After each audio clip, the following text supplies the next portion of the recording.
जय प्रभु श्री राम। पौराणिक कथा है, रामायण है प्रभु श्री रामचंद्र के। इसी रामायण कथा के अरण्य कांड में शबरी के आश्रम के बारे में कुछ कथा मैं आपको सुनाने जा रही हूँ। जय प्रभु श्री राम। शबरी का आश्रम। तदंतर दोनों भाई कवंत के बताए अनुसार सुग्रीव से मिलने के उद्देश्य से नमक पुष्करिणी के पश्चिम तट पर पहुँचे।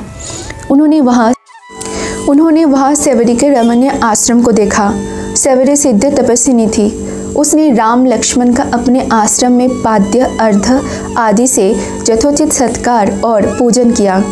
रामचंद्र ने शबरी से पूछा, हे तपस्विनी, तुम्हारी तपस्या में किसी प्रकार की कोई विघ्न बाधा तो नहीं पड़ती? कोई राक्षस आदि तुम्हें कष्ट तो नहीं देते? राम के स्नेहयुक्त शब्द सुनकर वृद्ध तप शबरी हाथ जोड़कर बोली, हे प्रभु, मेरे इस आश्रम में आपके पधारने से मेरी संपूर्ण तपस्या सफल हो गई। मेरे गुरुदेव तो उसी दिन वैकुंठवासी हो गए थे जिस दिन आप चित्रकूट में पधारे थे। आपने अंतिम समय में उन्होंने ही आपके विषय में मुझे बताया था। उन्होंने कहा था कि मेरे आश्रम में आपके अतिथि रूप में आने के पश्चात आपके दर्शन करके मैं श्रेष्ठ एवं अक्षय लोकों में जा पाऊंगी। हे पुरुष सिंह, मैंने आपके लिए पंपा तट पर उत्पन्न होने वाले नाना प्रकार के मीठे और स्वादिष्ट फलों का संचय किया है।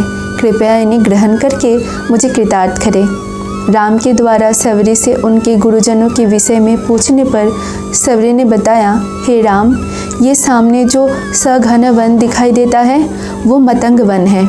मेरे गुरुजनों ने एक बार वहाँ विशाल यज्ञ किया था। यद्यपि इस यज्ञ को हुए अनेक वर्ष हो गए हैं, तथापि अभी तक उस यज्ञ के सुगंधित धुएं से संपूर्ण वातावरण सुगंधित हो रहा है। यज्ञ के पात्र अभी भी यथास्थान रखे हुए हैं। हे प्रभु, मैंने अपने जीवन की सभी धार्मिक मनोकामनाएं पूरी कर ली हैं। केवल आपके दर्शन की अभिलाषा शेष थी, वो आज पूरी हो गई। अतः आप मुझे अनुमति दे कि मैं इस नश्वर शरीर का परित्याग करके उसी लोक में चली जाऊं जिस लोक में मेरे गुरुजन गए हैं।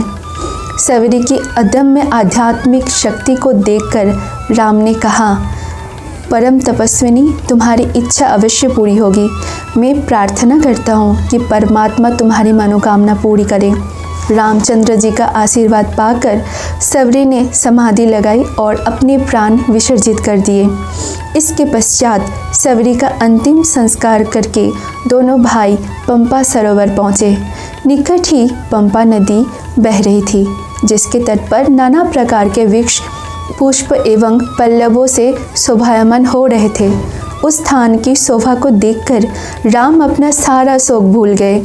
वे सुग्रीव से मिलने की इच्छा से पंपा किनारे पुरी की ओर चलने लगे। अरण्यकांड यहाँ पे समाप्त हुआ।